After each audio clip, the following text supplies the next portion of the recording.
Hey, welcome to the Relentless Positivity Podcast. I'm your host, Joe Martin. Got another great guest for you today. So we got Rick Ornelas. He is a best-selling author. He's a professional coach, and he's the founder of I Spark Change. And that's something you're going to hear more about later, but I can't wait for you to hear more about it. It's going to change the world. So he's teaching people to expand their social impact and spread positive change around the world. We need more people like him. So Rick, thanks for being here.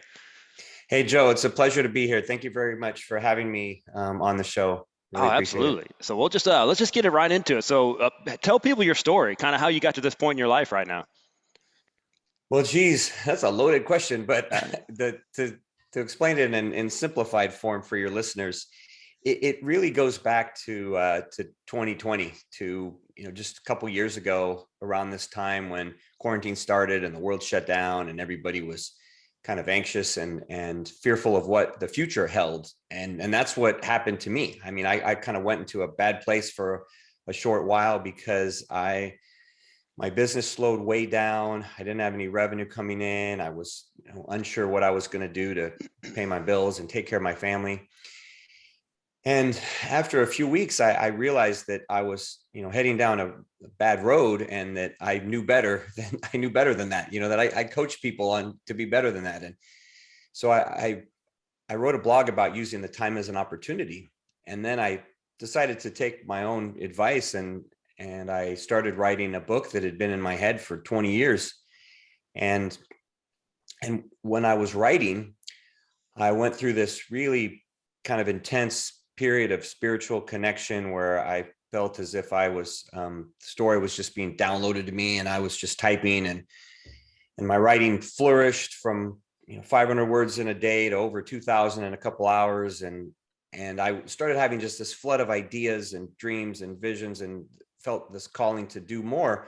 And that's where I had this idea for I Spark Change. That's where I had the idea to create this community, to start having a bigger impact, and essentially doing more. Like I felt that I wasn't really doing enough, that I had been given these ideas and these gifts, and that I wasn't using them to their full potential, and that I had to do more with it. And that's where I created I Spark Change. And I mean, I finished my book and got that out there, and started I Spark Change in the fall of 2020. And that's what I've been working on growing since then. It's just building that community, increasing impact, and affecting others across the world as best as we can, and just trying to make a difference. That's awesome, man. Yeah. So tell us about the book. 12 Hours of Heaven is the name of the book. So tell us a little bit more about what that and how people can get it as well. So the book is it's on Amazon, it's on Goodreads, Google, it's on all the platforms. The subtitle is Lessons for a Better World. So 12 Hours of Heaven, Lessons for a Better World, if they're searching for it. And it is a fictional story about an angel that is sent down from heaven, and he finds himself trapped in an elevator with 10 individuals, complete strangers, and they're trapped for 12 hours overnight, hence the title. And during that time, he's able to help them with the biggest challenges that they're each facing in their lives. And these become these lessons that they learn. And he learns some along the way because he's growing as well. And it was inspired by, as I said, it was about 21, almost 22 years ago. It was inspired by this accident that I had been in back then. And when I was a young father, and I had two daughters at the time. I now have three, and they're all grown, but I had two young daughters and my wife, and we were living in Southern California, and we were driving back from this birthday party on a Sunday afternoon, a couple hours south of where we lived. And it started to rain really hard, and we had contemplated pulling over, but it was getting late, and it was a Sunday, and we didn't want to, drive in the dark in that situation. So we decided to continue slowly, or foolishly, and I ended up hydroplaning and losing control of the vehicle, and we spun out of control 4 lanes to the left. Oh. And then we were about to hit the center divider, and I'm screaming, and my wife's screaming, and I'm trying to steer and not knowing what to do in that situation. Trying to remember what I learned in driver's education and what you're supposed to do, and when you're skidding or out of control. And for whatever reason, we don't hit the center divider. We're literally, like, I see it bearing down. We're probably inches from hitting it, and we don't. And we spin back the other direction, just spinning 360 degrees. And then we end up going across the 4 lanes, off the shoulder, and up a dirt embankment. And we hit a brick wall, and we flip over, and completely flip over and land back on the wheels. Oh, wow. And the windshield is smashed down to our faces, and the car's filled with glass, and the right side glass is all shattered, and there's cars, dirt everywhere. And I checked my kids who had been in their car seats asleep, and they're awake crying, but they're okay. And my wife's okay. And we crawl out of the vehicle, out of my door, and she sits on the side of the freeway there. And this elderly couple had pulled over. They had witnessed the whole thing. And the lady grabs this big blanket and wraps around my wife, and my wife's just holding my daughters and sobbing and thanking God. And I'm talking to the gentleman, and he tells me it's the most incredible thing he had ever seen in his life, and that he thought we were for sure killed. And even when I went to get some things out of the car the next day on the tow truck, the guy at the tow truck place didn't believe me when I went to pick it up, because he thought that I was dead or in the hospital by the looks of the car. And I say that because all this was the inspiration for the book, because my mom and others were saying, hey, you had a guardian angel, you had something protecting you in that accident, protecting all of you, that you guys were not, killed or severely injured. And during this time of reflection, I went through this period of a couple months of just intense reflection of what had happened. And one day, as I'm sitting in my car staring at this little guardian angel pin that my mom had given me to put in the new car to protect me, the idea for my book hit me like I had just watched it in a movie, like I had just seen it. And the whole movie became very clear. The whole book became very clear. And I thought it was pretty special. And I said, I should write this. And I wrote about a page and then went back to life. And then it wasn't until 2020 that I said, hey, I need to write this story. And, people are searching for some inspiration, and I needed inspiration at that time.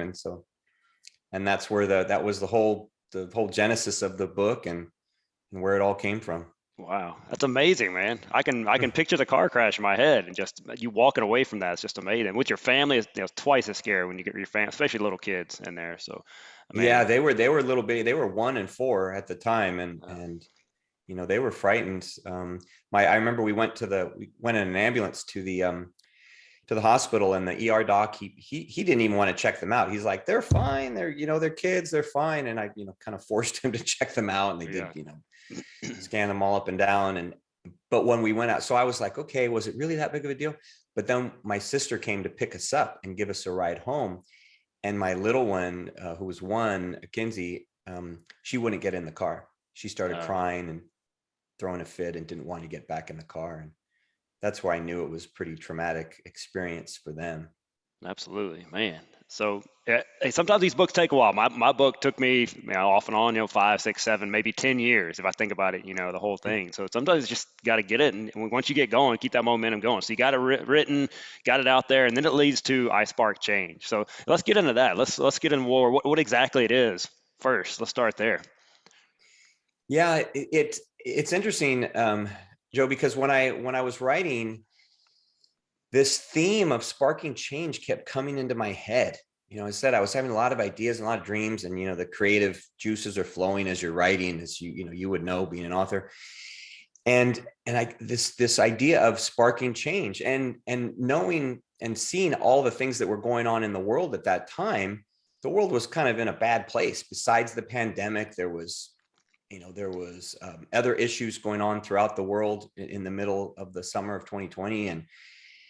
And so it was just kind of crisis mode, if you will. And all those it was like my writing fuel. It was this inspiration to, hey, we need to spark some change. We need to make the world better. And so I did kind of weave that theme throughout the book. It is woven throughout the book about that sparking change. Yes, it is. And as I said, I felt like this intense calling that I had to do more with it, that I couldn't just let the book be on its own and then just stand alone. And so I I said, all right, I'm going to create this organization. And the first thing I did was I hadn't told anybody about what was going on with me during that period of writing, because it lasted like 6 weeks where I was just so connected and focused, and I didn't even tell my wife. And then afterward, I felt this urge to tell everybody. So I told a few people close, kind of safe. Yeah. And then I just put a video and shared it with everybody, put it on Facebook, and it was viewed like thousands of times. And people were like, hey, this is great. We want to learn more. So then I was like, okay, now I need to get, the ball rolling here. So I created iSpark Change, and I talked to some different people who had created nonprofits and other organizations and groups. And I created it just with the intent of spreading positive change. And that's what we started doing. So I started just sharing on social media, different inspiration and motivation, and building this community through our website, isparkchange.com, and then on social media, Facebook group, Instagram, things like that. And then as I started to grow it, being a business coach for years, I was kind of pulled in two different directions. I'm like, hey, I need to do this. I want to work on this, and I need to work on this at the same time. I need to, my business was starting to come back, clients and everything. So I had to serve them. And then I realized that they really go hand in hand, because a big part of what I always saw for iSpark Change was having that impactful component. And I didn't really know a lot about social impact, honestly. I mean, it was all very new to me, but I knew it was kind of an up and coming area and growing, and the awareness of social impact had been growing. And as I did more research and learned more, I said, this is completely in line with what iSpark Change is all about. And I kind of tweaked our purpose from just being about positive change to elevating social impact, empowering others to connect and elevate their social impact. And that's where it really crystallized that that's what it's all about, because it's one thing to say, hey, we want to make the world better, right? Hey, let's make the world a better place. But what does that look like? Yeah. What does that look like? And for me, I think a challenge for me for 20 years is I tried to be a good person, and, we volunteer, or we do different things to help others. But I felt too small. I felt like, hey, what am I doing to change the world? What am I doing to make a difference? And by adding that impact component and really showing anyone and everyone that every action that you do can be what we've coined the term, a spark moment, that has that ripple effect that can be a positive or negative ripple effect. Yeah. Just by smiling at someone that you pass in the grocery store, that could have a positive effect. That could totally change the outlook of their day. They could be at a very low point, in their life or in their day.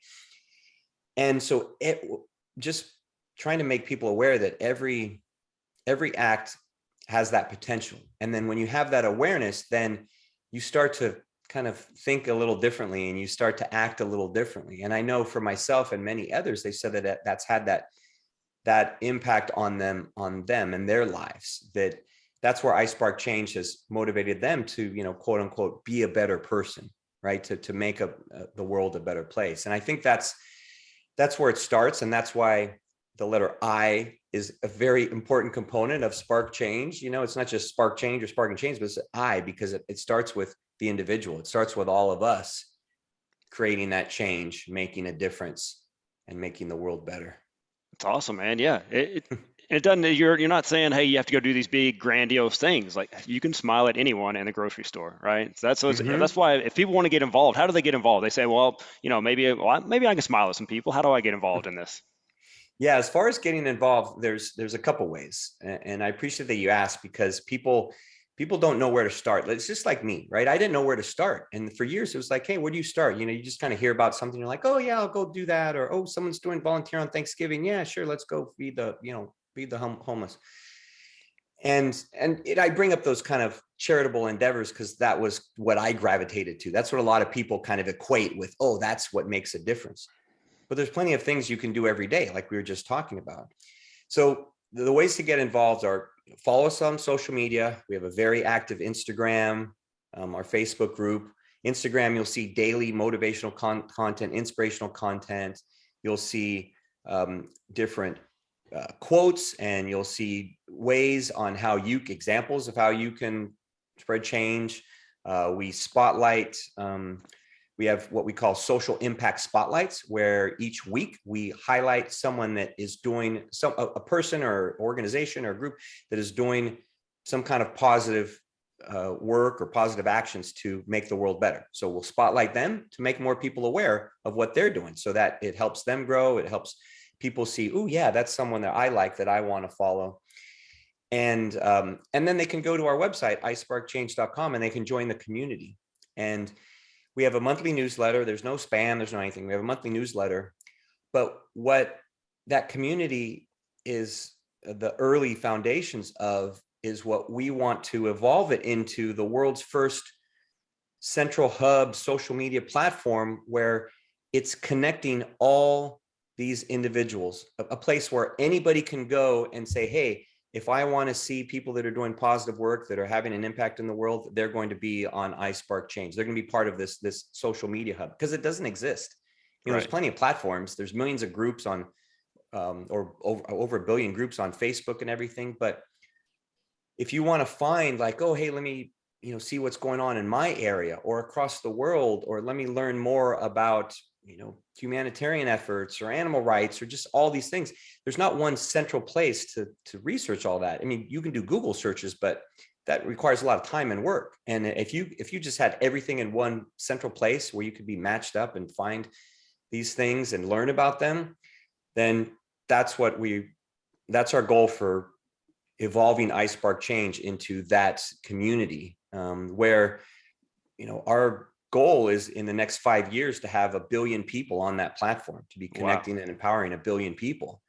And people tell me, you can tell me your opinion, Joe, but people say, oh, wow, billions, really big, like that's a B, that's a lot of people. And I say, well, you know what? During pandemic, TikTok grew to 2 billion in a year during pandemic, because people were sitting at home bored. And so in 5 years, why couldn't iSpark Change grow to 1 billion people that are, want to make the world better, that want to improve things in some way? Why not? Why not you, man? Someone's got to do it. Yeah, Why not you, exactly. right? Exactly. Yeah, why Why not not you? me? So That's why I was like, hey, why not me? yeah, that's Yeah, it. I'll start it. And then there's a lot of people, and, I appreciate people like you that have platforms to spread some positivity and share the messages of others. And, we're doing the same thing. We launched a podcast just a month and a half ago to do the same thing, to spotlight others, share what they're doing and the good work that they're doing. And it just takes more and more and more people doing that to build iSpark Change, to make the world better. It's not about us. It's just about all these actions will make the world a better place. Right. I think people like yourself and me, that's why I started mine, is I think people see all this negativity and they're wanting to combat that and do something about it and turn this thing around and start getting these positive messages out there, because all you see on the news is the negativity, right? So people like you, people would prefer that, right? We don't want negative things in our life, but that's just what we're force fed. So what are the numbers right now? What number are you sitting at around now for the community? So our community is somewhere over around 30,000. Okay. Yeah. So we're growing slowly. We grow every day. We grow a little bit on, through social media and in the community. And, we'd like to be a lot bigger, to, kind of that critical mass where you can make a little noise. Mm-hmm. And we're getting there. We're getting there. We do work every day to grow it, and then do things like this every day to grow it. And so we have no illusions that it's going to happen overnight. And we know it's just going to take time and take work. And I made the commitment, I was praying about all this when I felt, okay, I need to create this iSpark Change and everything. And I told God, I was like, hey, I'm going to work on this till the day I die. I'll keep working on it solo if I have to. It'll be a lot nicer if there's other people on board, right? It'll be a lot cooler if there's a lot of other people that help and and kind of rally to the cause. But I'll do this forever. So Well, 30,000 is great, man. That's a great number to start with. So you can keep Yeah. growing that, and word gets out, and those 30,000 people have friends and family they can spread it to. So that's a great number right there. So some people say, man, that sounds pretty good. We'll entice them. They can go to your website and they can get 25 transformational tips. You can just give them some great ideas. Why don't you give people a few ideas that you can start with, and then kind of give them a little teaser of that, so they need to go download that. Yeah. I appreciate you asking because there's there's it goes back to the people not really knowing what to do. Hmm. People not knowing what to do. And I've used the excuse, excuse me, not excuse. I've used the example of smiling at a stranger, because anybody can do that any day of your life. You could do that, right? You could do that probably 10 times in a day, depending on how much you get out. But there's a lot of things to help to start with that individual. And that's why I call those 25 ways to transform to a better you, because it has to start inside. So one of them that I love is what I call the power of a personal pep talk. And that is, research shows that if you actually talk to yourself in the third person, that your brain hears it a little differently, and it helps to control your emotions a little differently. So if you were to say, let's say, Joe, you're having a down day, you're like, hey, Joe, I know this day has been tough, but but there's plenty of things to be positive and optimistic about. And, let's look for those, those positive things. And let's think of some things that we're grateful for, and, verbalizing those things. So that's another way, practicing gratitude. That's a way that people can, transform to a better you. I mean, there's been thousands upon thousands of studies of the effects of gratitude. And that's one of the awesome ways that people can start to improve their mental outlook, and then start to spread it to others. Another one that's great is which really helped me, especially during that time of COVID, during that time of pandemic, where I was like, okay, because before that, I had that illusion of control, like we all like to have, like, oh, my life is here, I have control over this and this and that, and structure in my life and everything. And then that's all taken away, and you're like, oh, well, I guess I never really had control in the That's first right. place, Yeah. right? And so one thing that's on the list is to acknowledge what you can and can't control. And a lot of people, it goes back to like the serenity prayer, God grant me the grace to acknowledge the things I can control and can't, and know the difference. But when you do that, it frees you from any unnecessary stress, because so much of what we stress about are things that are completely outside of our control. Exactly. Yeah. Like, if you at that time, for me, if you were locked in your house and you can't go outside, do you have any control over that? No. So to stress over it completely useless, right? All it does is affect your health, change your mindset in a negative way. Like it doesn't, there's nothing positive that goes with it. So just making that simple acknowledgement. And then that leads to another one, which is looking for the opportunities in any situation. And that, again, is something that helped me at that time. So many of these on the list are things that I either have used in my life or that I was challenged with, and that's what got me through. Mm-hmm. If not every single one of them, honestly. But one is looking for the opportunities in any situation. And for years, I was the individual that if something, quote unquote, bad happened to me, then I would be like, oh, well, why did this happen? And what, and just kind of go on and on and on with the negativity about the situation. Why did I get in that car accident? Or why did I hurt my shoulder? Or why did this? Or why did that?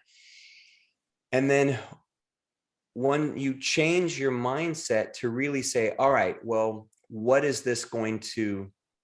the benefits that can come out of this situation? Hey, maybe I didn't like that car anyways, and the car's totaled. Now I get a better car, right? Which happened with my daughter. She had this piece of junk, and then she hit a deer, and it was totaled. She was all unhappy, and then it's like, well, you're gonna get, and now she has a better car she loves, right? And she's so much happy with that one. So it just if you start to do that, it really starts to shift your mindset. Some of these things really start to shift your mindset to that positive mindset, to where that becomes your kind of default. You just kind of stay in that all the time. It makes it more easy to spread that positive change, to impact others, and to make a difference. Yeah, there are some great tips in there. That's just a kind of a little sampler platter, like I said. So you need to get on there, and I guarantee there is at least one in that list that will help change your life. So you go get that at iSpark Change. You can get that free download. Comes right to your email. So something else you do, you work with business leaders and help them make a positive impact. How can they actually make a positive impact, but still, they got to make money. It's still going to help grow their business. So tell people a little bit about what you do with business leaders. Yeah, thank you for asking, Joe, because as I said, that's what I've been doing for years. I've been working with small, medium-sized businesses mainly in the growing and scaling their business. And really the way that I help them do it is by, rather than, kind of the old business mentality of having a successful business that kind of I grew up in, 20, 30 years ago, was it's business is all about profits, right? You put the profits first and it's all about making money, and that's a successful business.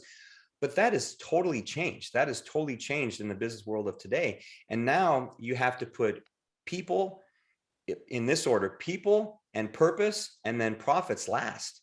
Wow. And so what I teach them is to, take care of their people, whether, they have a team of 2 or a team of, 20 or 200, to take care of their people and empower their people and support their people and be good leaders to their people. And then make their business about a purpose. So have a business with a purpose and impact, like iSpark Change, that, and not every business has a purpose. I mean, there are specific businesses like a Tom's Shoes or something that they're created around a purpose, which is great. And they're very successful in doing that. Any business can really have success when they make it about their people and their purpose. And what they find is that those are the secrets to success. If you go into your business with looking to help others, to serve others, to make your people better, to help your people grow and develop, then the profits come. They come naturally and in greater amounts than they would if you're just like, oh no, money first, money first, money first. That is very short-lived, and that is transient. Like, it can come and go. But the people and the purpose, that will last for a long time, and you'll have a very successful business if you focus on that. That's right. And this isn't just Rick's opinion, by the way.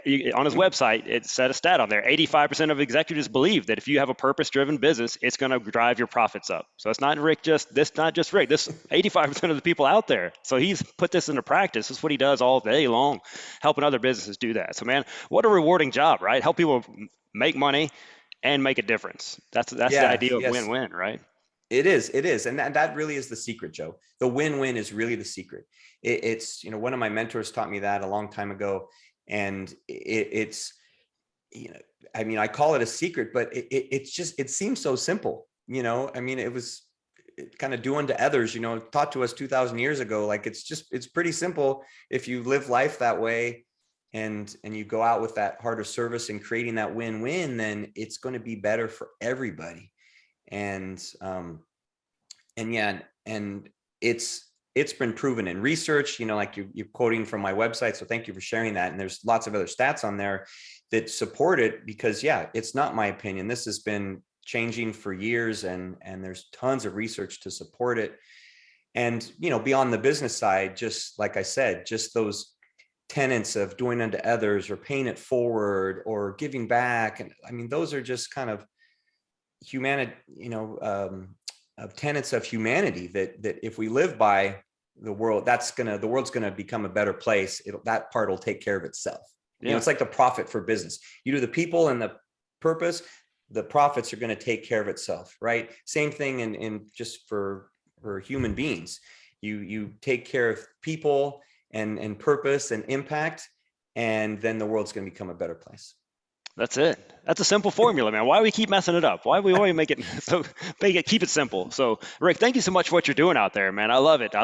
Like I said, it goes exactly in line with what we're doing here with this podcast and why I started this podcast. So everybody needs to go pick up that book, first of all, 12 Hours of Heaven. You can find it wherever your books are sold out there, Amazon, all those good things.